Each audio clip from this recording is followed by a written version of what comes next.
Hey everyone, are you ready to be fired up? Because I sure am. I've got Rosemary Lewis here. She is a four-time plus icon with DXP. She's a team leader. She has her own team and organization, and just quite frankly, a rock star. And I love what we're going to be talking about today. We're going to be talking today about time management, getting more stuff accomplished in a day.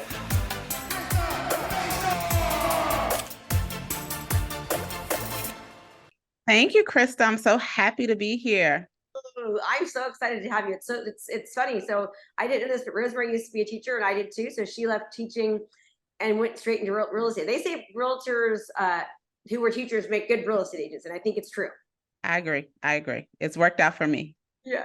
Okay, so you've been in real estate since you were in 2000 since 2017. Very successful agent early on. Yep. Even with what's happening in the market right now, let's talk a little bit about the market right now, because I always tell everybody the market's between your ears, and there are so many agents leaving the business right now, which means there's more opportunity than less, even with the rising interest rates and the recession or not, and with lack of inventory. So, what are your thoughts about that?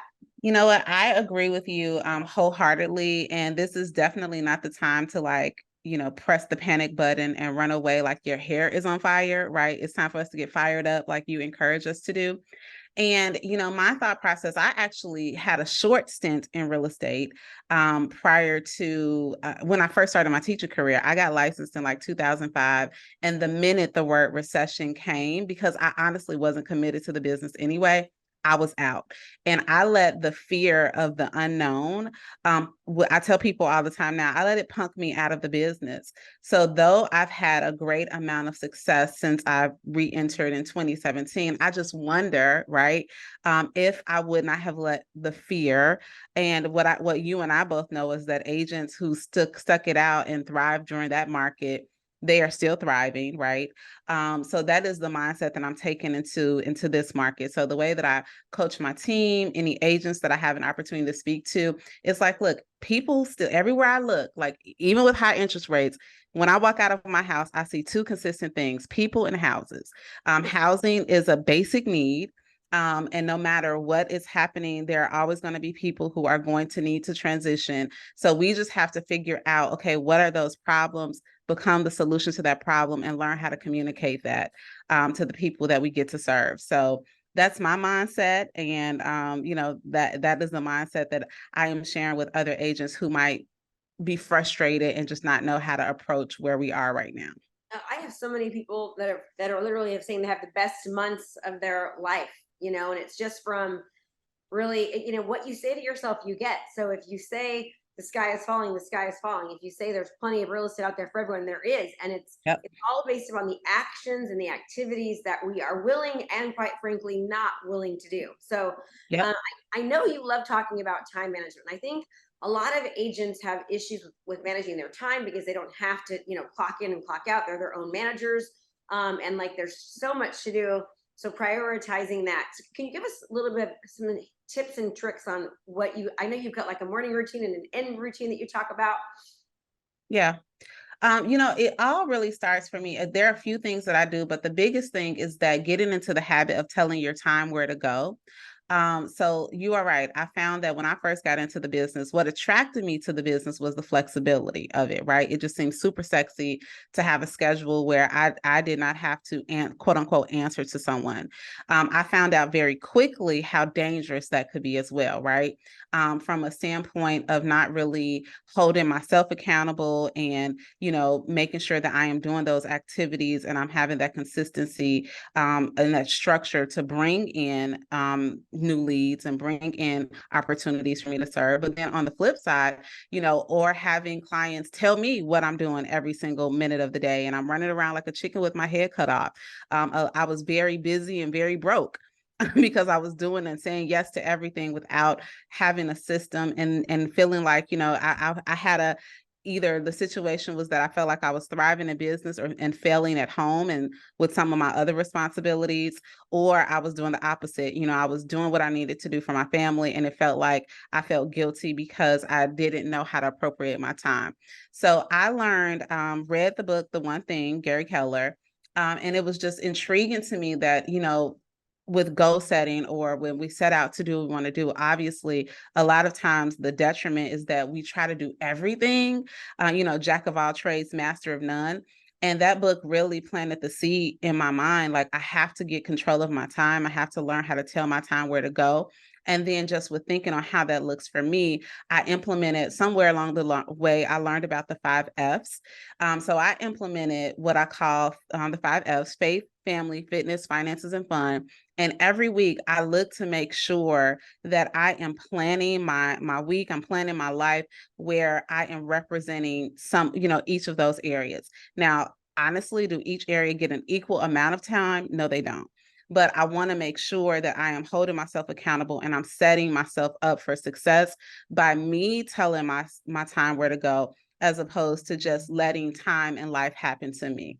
So that is the basis of it. And then, from there, developing solid morning routines and solid night routines, so that I call those my bookends, right? When I have a morning routine and then I have a night routine, I'm bookending my day, which is adding some structure for the actual meat of what I'm doing on a daily basis. So tell me, so first of all, I don't believe in balance, right? Like people always say, oh, you've got to have balance. And I don't think life it's really difficult to find balance because, there was about a year and a half ago, I was having a little bit of trouble in my marriage. Like we just weren't connecting. We were like kind of drifting apart. And so I had to put way more focus on my marriage.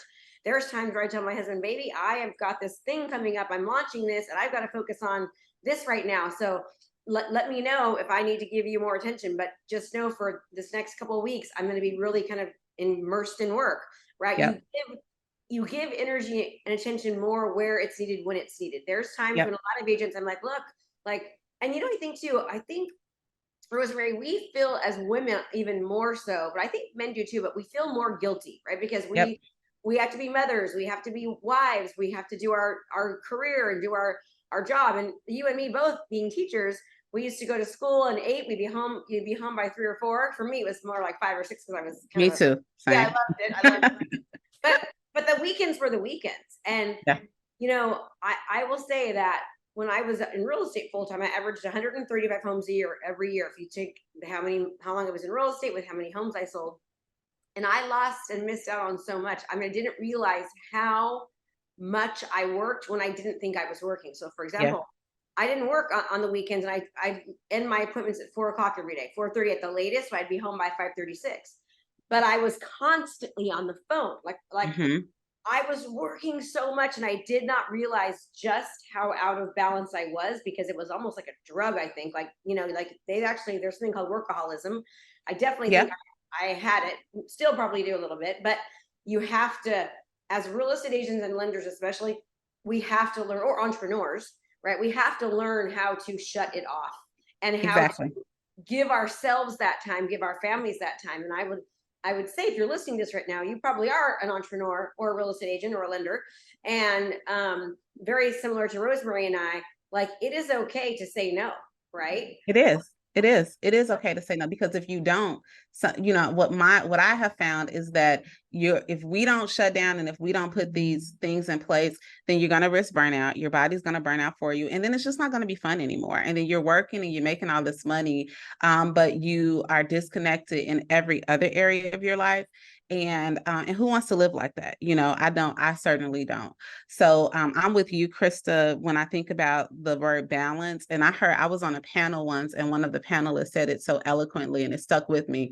She was like, I reject the thought of balance because if something is balanced, it's not moving, right?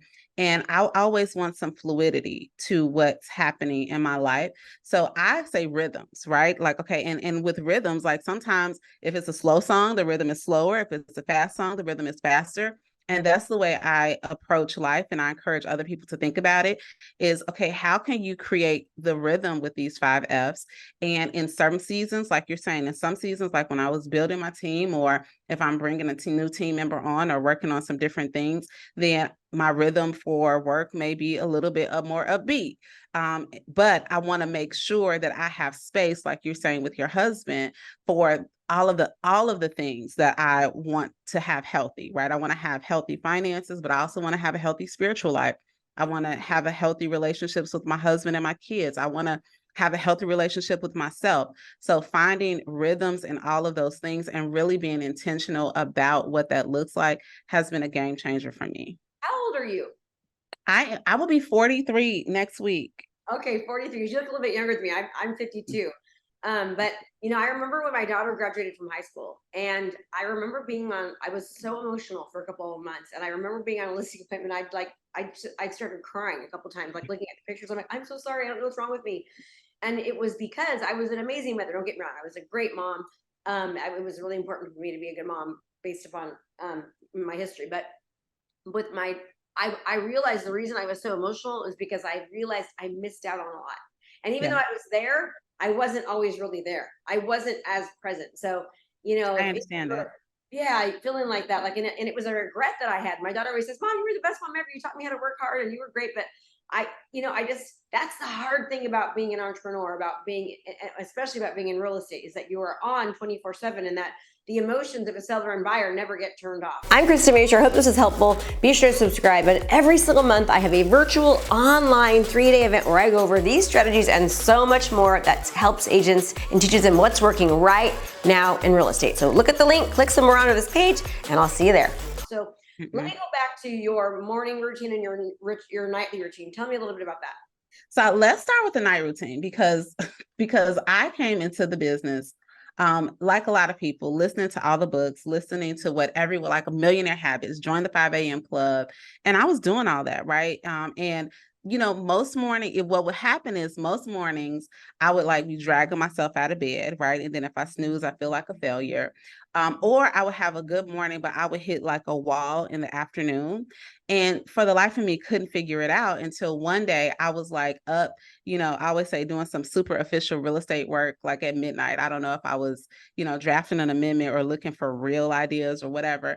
And then I looked at the clock and I was like, oh my goodness, time has gotten away from me. It's after midnight. And I already started to dread and negotiate with myself the alarm that would go off at 5:30. And a light bulb went off. And I was like, Rosemary, your mornings are rough and inconsistent because there's no structure to your night, right? So I figured out that the best thing that I could do to set myself up for success in the morning, which would set me up for success during the day, is to actually shut it down. And that is a lot easier said than done. So just what that looks like. especially in real estate, because you have to train not only your clients. What I learned is that, and I know you're like me in the business of attracting the right clients instead of going after all these people who are not going to be a great fit. So what I found is that I already had a client base that was very respectful of my time. But I just needed to instead of having that rhetoric where I say, I'm available 24/7, now my conversation is, hey, anytime you all want to reach out, feel free to. I will let you know. I do turn in early, but I promise you, if for whatever reason I missed your call, I'll follow up with you first thing in the morning. And I've yet to have someone have a problem with that, right? And what I also found is you've got to set boundaries with people. And I used to be that way too. I was so afraid of saying no.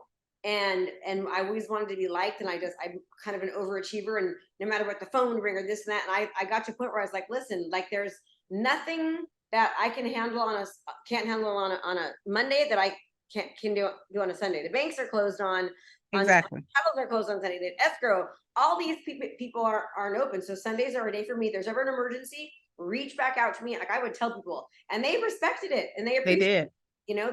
They don't mind. And I think when I just watched this TikTok and the guys all, I'm available to my clients 24/7 every minute. And I'm like, man, I'm not like, and why should anybody want you to be like that?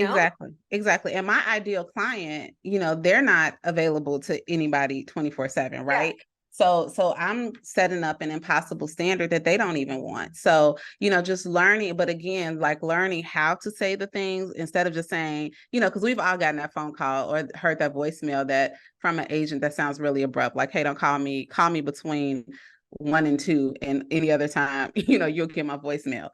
You don't want to be like that. God, agents would never answer their phone. I was like, Yeah. I'd answer the phone. They're like, oh my God, you're answering your phone. I'm like, that's my job. I got to answer the phone. But people would never answer the phone back in the REO days when, REO agents. Yeah. So learning how to say it. So for me, what that looks like is I actually have a shutdown time. I figured out how much sleep do I need, what time do I need to wake up. For me, I need about 7 to 7.5 hours. So that means that I need to be in bed between 10 to 10:30. Okay. But there has to be a ritual, like a way for me to shut down before then. So the short of it is, at 8 o'clock, I really work to get my phone out of my hand. By 9 o'clock, there is an alarm that goes off on my phone, and it literally says, "Rest your mind, sis. Everything will be here tomorrow." I have my phone in a different room of my home, other than my bedroom, and not even my bathroom that is connected, because I want to disconnect, because not only do I want to shut down, but I don't want my morning to automatically be thrust into other people's lives, whether that be email, social media, or whatever. So I typically tend to start winding down at about 8 p.m., take a shower. Around the same time, my little boy, he's 11, is doing those things. At 9 o'clock, he's holding me accountable, and it's okay to get some in-house accountability. He knows, hey, mom, it's 9 o'clock. He's taking my phone. We're putting it on the charger in the other room. And, I'm in the bed and reading. So I even work I'm not a huge TV watcher anyway, but I really work to either do a sleep meditation, or I have gotten back into the habit of reading books to put me, not to put me to sleep, but reading for pleasure, not even like business reading at that time. Like, I just really want to do something nice for myself. So at that time, I am reading something and then I fall asleep. And then what I found is that since I got rid of the phone, I got one of these alarms that I got off of Amazon, where it like wakes you up peacefully, like the birds are chirping and there's a sunrise, and I get to glide into the day. And my morning routine is really compromised of me first having some quiet time. I read the Bible. I may listen to worship music. I write down what my goals are. I write down my affirmations. I write in my journal. Then I get my little guy up for school. I work out for about 40 minutes. And like, I have to work out, have quiet time, and drink a certain amount of water. And then my reward is to get my phone back. And that usually happens around 8 a.m. Ooh, that's smart. I like you do that. So it's funny. I mine very similar routine.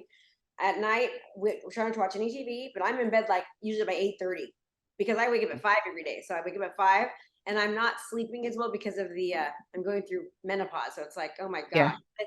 But I'll tell you what, when I don't have my phone in my room, I sleep better. When I Yep. exercise in the morning, I sleep better. I drink 2 of these before 8 o'clock every single morning, right? Four Hmm. a gallon. Which, by the way, drinking a gallon is not actually healthy. It's actually, for my size, it's worse for you. I was doing this thing called 75 hard, where I was doing that, and it was like, I found out later it's bad for you, but Yeah. very, very similar routines. At nighttime, I also like to, I just been called, I'll show you. It's called Thriving. So before I ever get up in the morning, I do something called Thrive. And basically, Okay. every single thing on this sheet is there to help you. So the T stands for giving thanks. So I give thanks before I even get up out of bed. And the positive results that happen from giving thanks last up to 2 weeks. So my Hmm. goal is I do this 3 or 4 or 5 times a day. And the H stands for happy. So I literally like make myself laugh out loud, like I'll start laughing, and then also the rewards, like dopamine is released. Positive effects that last are weeks just from smiling and laughing. The R is for resourceful. I tell myself you have anything and everything you need to be successful, to be happy in every aspect of your life.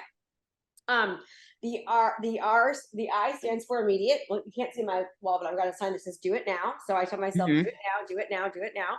And then the V is visualize. I visualize myself like that day, like visualize myself on this call with you, having a great time. Visualize myself coaching. Visualize myself selling.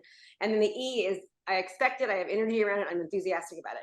And I try to do that. Like, there's something called success sprint. So I'll set a timer for 30 minutes, and then 30 minutes, just work on that one thing. That is it. Don't get distracted. If I get distracted, I write it down and go back to just that one thing, and then do Yeah. a thrive in between each 30-minute success sprint. You would be shocked about just all those little things. It's just training our brain. Like, we have to train our brain to work for us. And I think that's one of the things that a lot of agents are missing, is that they make it so transactional, but they're forgetting about the brain, the science behind how the brain works and being successful, and what they're thinking about, and their thoughts creates how they act, right? Their habits Yep. shows a routine that creates their life. And I think that for me, what I have found for myself and for my students is that the more I can help them get their brain right, and kind of like what you're doing, these little activities, the more successful they'll be in every area of their life, not just in real estate.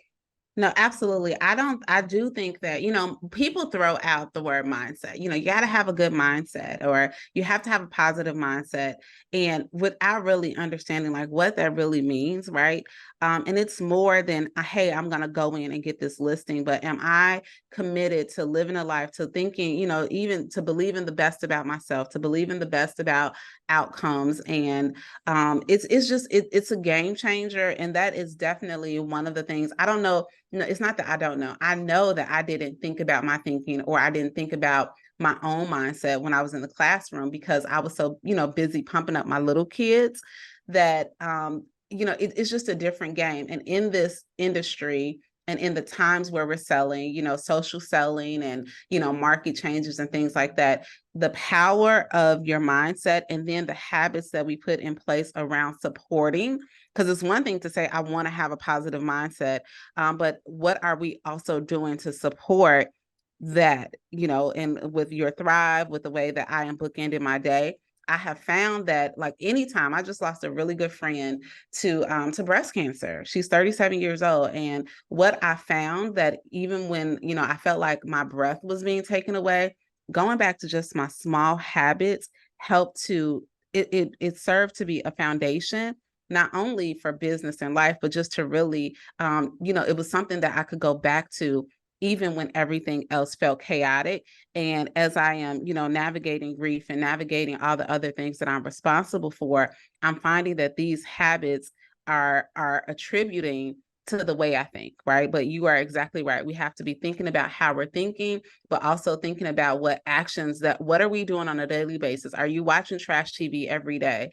Are you, not taking care of your body? Are we, looking at the glass half empty, but writing on, some arbitrary sheet what our goals are, what we want them to look like, but nothing that we're doing for the rest of our day is in line with that. So just being really aware of that, I think, is huge. So true. I mean, and everyone always says like, you know, I recently spoke on stage, and it was like all these really, really successful people, and they just let us kind of do free speech, right?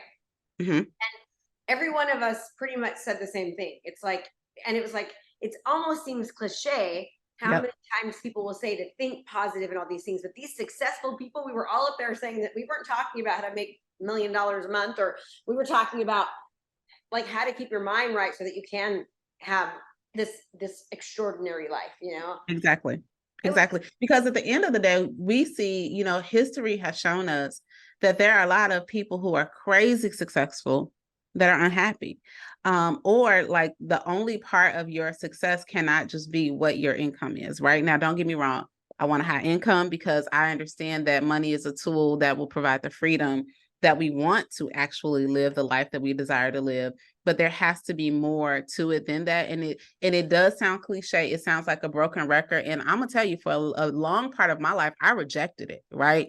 I was just thinking like, this is like, I don't know. I thought it was like woo woo, and I am who I am. I think how I think, and that really led me to, in my early 20s. I was so negative. I was so like, I don't care if someone said, "Hey, let's go to this restaurant." I was already thinking that the meal was going to be bad, But that's a lot like the world is. So when you really start to work on yourself, you become sensitive to your surroundings. You become sensitive to not only what you're consuming, but what you are putting out there. And it's a game changer when you make a decision to change it. No, 1000%. Good for you that you actually noticed it. Like you noticed that you were that way, and you were willing to take to be different. I've been a huge mindset person just for years and years and years. And I just finished writing a book about 6 months ago called Stop, Snap, and Switch. So for the whole year, I was researching like how the brain works, and research studies, and trying to put it in a way that like makes people understand. But I mean, your brain, literally, you can train it to work for you or to work against you. And there's parts of our brains that, one of them is called the amygdala. It's part of our brain that keeps us like, it's a good thing that it keeps us, it helps with the fear aspect of it. Like if tigers coming after you, run, right? but it's also can be damaging where it keeps you stuck and complacent, so it can hurt you. And then there's the prefrontal cortex, which is a part of your brain that says, do it, go for it. You can do anything, you can accomplish it, like take risks, go out of your comfort zone. But the thing about these two parts of your brain is they're like muscles. And the more that you use them, they grow. The stronger they're going to go. They get, so you want to make sure that you're using the parts of your brain that are going to help you grow, not the parts of your brain that are going to continue to push you back. And the more that we like let ourselves down by not keeping our commitments, not doing what we say, the more that we're like growing that part of our amygdala. And what's that saying? The biggest lie that you tell is the lie you tell yourself. So we got to quit lying to ourselves. But this has been so great, Rosemary. And I just want to thank you so much for being on here. I know you're with EXP, I'm with EXP. So if any of you have any interest at all in being with EXP, or reach out to Rosemary, reach out to myself, and we can talk to you all about that as well, and how you can get some access so we can help you with more than just your business, but also your life. Rosemary, anything you want to talk about or say before we go? No, I'm just so excited, so grateful. And you are also going to be a guest on my podcast, Real Estate Besties. So I'm so excited to introduce you to all of the Real Estate Besties, because like I said, I followed you. I've done some of your classes, and I just think that you're great. I love your energy, and I just can't wait. I appreciate this opportunity to just share with your audience, and can't wait to have you share with our besties. I'm so excited. And what I'll do too is I'll put the podcast of me on Real Estate Besties on my podcast. Just let you know, I always do that. So you might want to think about doing that. So yeah, if I'm ever on somebody else's podcast, I always put that whole episode on mine, and then it helps build each other's following. It's been a really, really great asset. And then it kind of exposes people to a different side of you, because a lot of times your listeners are hearing you interview somebody else, right? So this way they get to hear you being interviewed. And so it kind of deepens the relationship with your audience. So that I love it. Done. All right. I love her. She's like me. She's like, do it, man. I'm doing it. Okay, everyone. So I hope you were just as fired up as I am talking with Rosemary Lewis. You want to find her, go to Rosemary Lewis, order on her podcast, Real Estate Besties. I love that name, by the way. One of my friends, Alicia Collins, she calls herself that. That's so funny. And you guys do it on your own, you know what I mean? But we love you. And I always end every single podcast the exact same way. And Rosemary, if you had to give just one piece of advice, whether it was business, personal, anything at all, what would be the last thing you want our listeners at Fired Up to hear? Oh my goodness. One piece of advice. I'm going to give you the advice that one of my friends gave me. You are doper than you think you are. So a lot of times we talk ourselves out of our own greatness. So I just want every listener to know that, you have way more potential than you even think that you do. It's biblical, right? So I just want to encourage you to go out there and get whatever has been placed on your heart. And if you don't feel like you have all the skills, you will learn as you go, but you got to get started and get in motion. You're just as fired up as I am listening to Rosemary. Go to her podcast. Make sure you give her a 5-star review on there as well. I'm sure you're going to love it. And we'll see you next time. Thank you. Bye. I'm Krista Mashore. I hope this is helpful. Be sure to subscribe. And every single month, I have a virtual online 3-day event where I go over these strategies and so much more that helps agents and teaches them what's working right now in real estate. So look at the link, click somewhere onto this page, and I'll see you there. Thanks so much for watching my video. You can learn more about how to be a successful real estate professional by watching other videos that I have. And be sure to subscribe to my channel. And as always, make it a great home selling and buying day.